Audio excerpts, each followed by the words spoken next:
Welcome back to Deep Roots Wellness Podcast. I'm your host, Dr. Jennifer Thompson, and today's going to be a little different and honestly, a little magical. We're talking about animals. More specifically, we're talking about energy healing for animals. And if that phrase just made you tilt your head a little confused, don't worry. By the end of this episode, it's going to make complete, beautiful sense. Here's why I wanted to do this episode. So many of my clients have animals: dogs, cats, horses, your occasional rabbit or parrot. And they'll share that, of course, they're working on releasing their own trapped emotions and clearing their own energy field. And so many times they'll ask things like, I wonder if my dog is picking up on my stress. Or, my cat has been acting so strange since I removed. And of course, every time I say yes, they are. Yes, it's real. And yes, there is something that you can do about it. Animals are energetic beings just like we are. They have emotions, they experience trauma, they store energy in their bodies, and they respond often beautifully and sometimes faster than humans to energy healing because there's no skepticism. So today we're going to talk all about it, what energy healing looks like for animals, why it works, the specific modalities that you can use, and signs your animal might need more support, and how to get started. So whether you have a beloved pet at home or you work with animals professionally, this one's for you. And you'll want to stick around because you will want to hear the fascinating story about one of my own animals. Let's get started.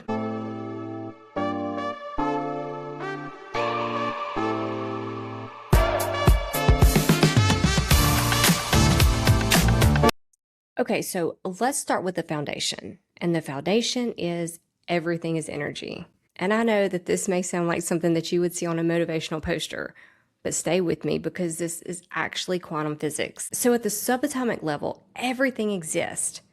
Your body, this microphone, the couch that your dog is currently destroying is made of energy, vibrating at different frequencies, which is a dynamic living electromagnetic field that surrounds and interpenetrates the physical body. So this has been documented by science.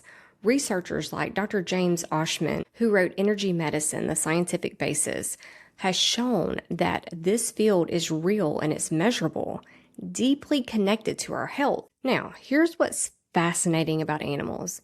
Their biofields are often more sensitive and more reactive than ours. Think about what we already know. Dogs can smell cancer. Horses can sense fear before the rider even mounts. Cats, they seem to know when a family member is about to come home. Elephants travel miles to mourn the dead at the same location year after year. So animals are extraordinarily attuned to energy, to emotion, to frequency, to the invisible world that most of us have been conditioned to ignore. And because they're attuned, they're also incredibly susceptible to picking up on our energy, our stress, our grief, our unresolved trauma, our anxiety. This is something that I see over and over in my practice.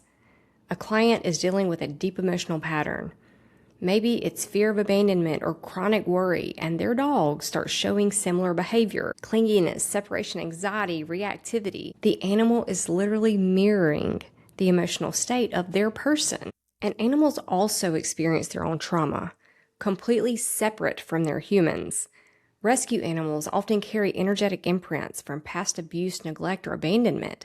Animals who've experienced surgery, illnesses, or injury may have trauma stored in their tissue and their energy field. Animals who've lost a bonded companion can grieve in ways that manifest physically. The point is, animals have rich, complex emotional and energetic lives.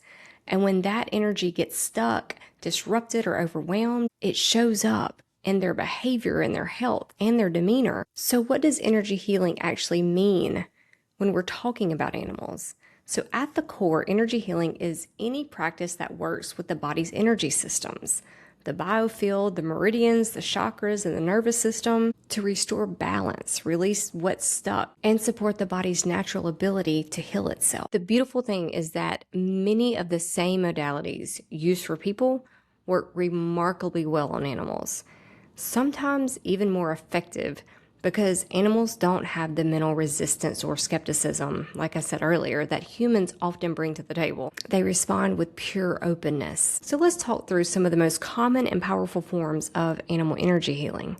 So the emotion code. This is one that is close to my heart, of course, because it's central to my own practice. Developed by Dr. Bradley Nelson, the emotion code identifies and releases trapped emotional energies from past experiences that have become lodged in the body. So animals accumulate trapped emotions just like we do. A dog who was kicked may carry trapped fear or betrayal. A horse who was pushed too hard in training may carry trapped overwhelm. A cat who was separated from her kittens may carry trapped grief. Using muscle testing, which for animals is typically done through a proxy, we can identify these specific trapped emotions and release them using a simple, gentle technique involving the governing meridian. It's not invasive and it requires no physical manipulation, and animals often show an immediate response. A yawn or a sigh, a visible release in tension. And then we have Reiki. Reiki is one of the most widely known energy healing modalities, and it translates beautifully to animals. This is also something that I personally practice. And what it does is channels this universal energy through the practitioner's hands to the recipient.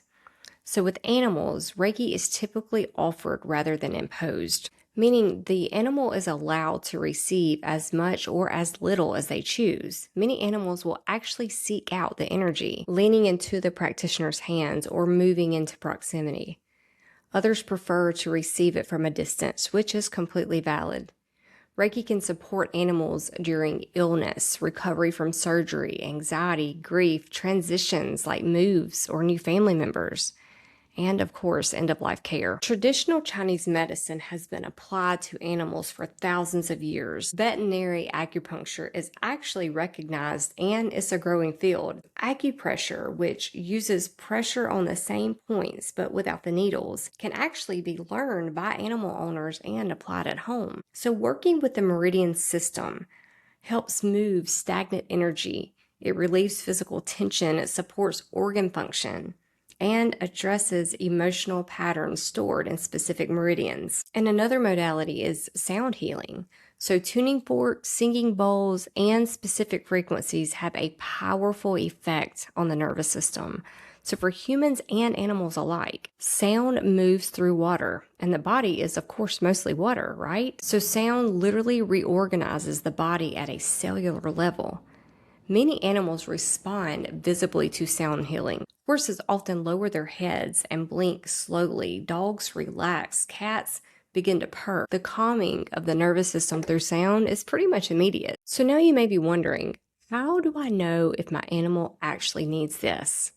What are the signs? So let me give you a practical list. So these aren't diagnoses. Always work with a vet for physical health concerns. But these are patterns that often point to underlying energetic disruption. So if you notice behavior changes in your animal with no clear physical cause, sudden aggression, fearfulness, withdrawal, or unusual clinginess, especially following a change, trauma, or loss, often have an emotional and energetic root. So chronic health issues that don't fully resolve, if your animal has been seen by the vet, has been given all the right treatments, but keeps cycling back to the same problem, recurring infections, digestive issues, skin conditions, there may be an energetic component perpetuating the pattern. Anxiety and hypervigilance. So animals who startle easily, can never seem to settle, are reactive on walks, or who pace and can't relax, may be carrying trapped fear or an overactive nervous system that physical interventions alone can't fully address. And grieving behavior, loss of appetite, lethargy, or behavior patterns following the loss of a companion, which can be a human or an animal, is real grief, and it benefits from energetic support. Adoption or rescue animals with unknown history. These animals often carry significant energetic baggage from their past.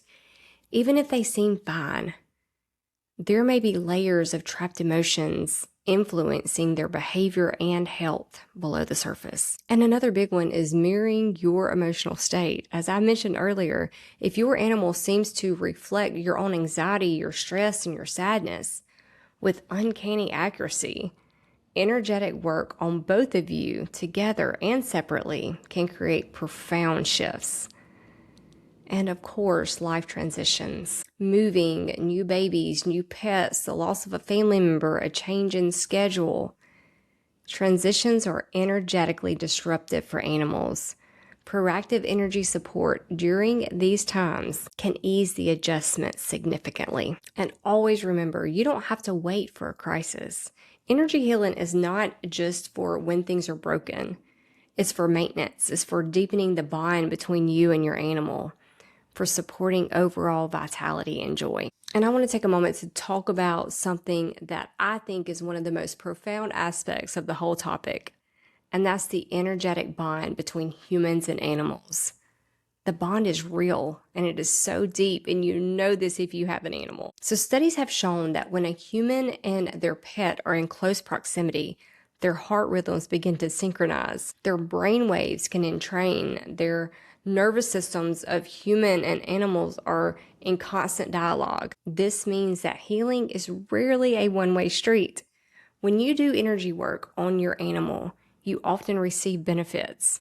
And in turn, when you do energy work on yourself, your animal often shifts. They are in relationship with you energetically in an ongoing dynamic way. I want to share a personal story here because I think it illustrates everything that I've been talking about better than any explanation could. So we recently got a horse. It's an older horse. And when he arrived, it was immediately clear he was carrying a lot. The move, of course, frightened him. He paced constantly back and forth, back and forth. And whenever we'd walk into the pen, he would turn his back to us, and immediately, every time. And of course, that's a horse communicating, I don't feel safe. I don't trust you yet, which is completely understandable. And we respected that. And we gave him his space. So we allowed him a few days to just be, to settle and to get used to the presence of other horses and to us. But on the fourth day, I sat down in the pen beside his stall and I started an emotion code session. So I was his proxy, meaning that I used my body to test and identify what he was carrying. And what came up was significant. Of course, fear, anxiety, worry, and it was layer after layer of trapped emotion stored in his body. And it was probably accumulated over years. So I began releasing them one by one. And now at the start of the session, he was on the far side of the pen. Of course, he had his back to me, which was usual. But somewhere in the middle of the session, as the emotions were clearing, something shifted. He turned around and he walked over to me and he lowered his head and rested it on my chest. I'm getting emotional even telling the story now, because in that moment, something passed between us that is so hard to even put into words. He felt the shift. He felt the weight lift, and he came to find the person who helped him release it. He stayed there while I finished the session, head on my chest, both of us breathing together in sync. Of course, I was crying. It was a super emotional moment. And within hours of that session, he was lying down in the pen, something that he hadn't done since he arrived, because he finally felt safe enough to rest, to be vulnerable. And I went and sat with him as he rested, and he let me. He just let me be there with him. And that was everything. And now he is the most personable, connected horse. When I come to see him, he'll walk over, lower his head, put it on my shoulder or my chest, and we'll have just a few quiet minutes together. Just the two of us. And when he's ready, when he's had what he needs, he lifts his head and walks back to the field with the other horses. He initiates it on his terms. That's the language of an animal who has been met in his healing and knows he is safe. That is what this work can do. And I always encourage clients who come to me about their animals to also look at their own energy fields, because this is about recognizing that you and your animal, you're a system, and healing within that system benefits everyone. There's a whole other dimension of connection available when we come into stillness, when we tune into our animal's energy field, when we ask energetically, what do you need? Animals communicate so much in this subtle space. A slight shift in posture, a change in their breathing, the way that they orient their bodies toward or away from you. When you develop language of energy, you begin to understand them on a whole new level, and they feel being truly seen and truly met. And the relationship deepens in ways that are hard to put into words, like I said earlier, but impossible to ignore. Okay, so practical time. Because I know that you're already thinking, I want to do this for my animal. Where do I start? Well, here are some accessible entry points that you can do right now. Start with presence and breath. So before you learn any formal technique, practice this. Sit with your animal, close your eyes, and take 3 slow, deep breaths. Imagine breathing out any stress, hurry, mental noise. Then open your awareness to your animal, not to fix anything, just to be with them. And this sounds simple, but it's foundational. Animals respond immediately to regulated present human nervous systems. Your calm is healing. Your presence is like medicine to them. And you don't have to be a certified Reiki practitioner to offer gentle, intentional touch to your animal. Place your hand softly on or near your animal's body. Set a simple intention, something like, I'm here to support your highest well-being. Then just breathe, stay present, and allow the energy to move. You're not forcing anything. You're making yourself available as a conduit. Trust what happens. And then, of course, I always encourage people to work with your practitioner. If you want to go deeper, especially for chronic issues, behavior challenges, or a trauma history. So working with a practitioner trained in emotion code, body code, or Reiki for animals is a powerful option. One thing that's wonderful about energy healing is that it can be done remotely just as effectively as in person. So the energy doesn't require physical proximity to travel. So if you're not near your practitioner, distance sessions are completely valid and very effective. And of course, educate yourself. Some wonderful resources to explore. Dr. Bradley Nelson's work on the emotion code and the body code, books on Reiki for animals, and of course, the growing body of research on the human-animal bond from organizations like Human Animal Bond Research Institution. And as we wrap up today, I want to leave you with this. Our animals chose to be with us. I genuinely believe that. And they show up for us in ways that are so selfless, so unconditional, so complete, that the least we can do is show up for them in the same way. Energy healing is one of the most profound gifts that we can offer the animals in our lives. It honors who they really are, not just physical bodies that need food and shelter, but energetic and emotional beings with rich inner lives and deep capacities for healing and connection. When we heal alongside our animals, when we do our own inner work, release our trapped emotions, and clear our energy fields, we give them permission to heal too. We become a safe harbor for them, just as they have always been for us. If today's episode sparked something in you, I'd love to hear about it. Reach out, share your story, tell me about your animal.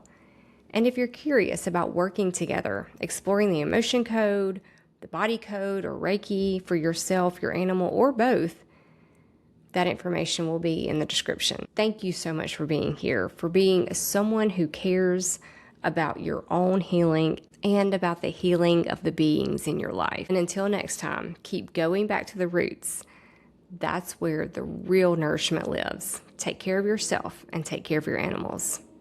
I'll see you next time.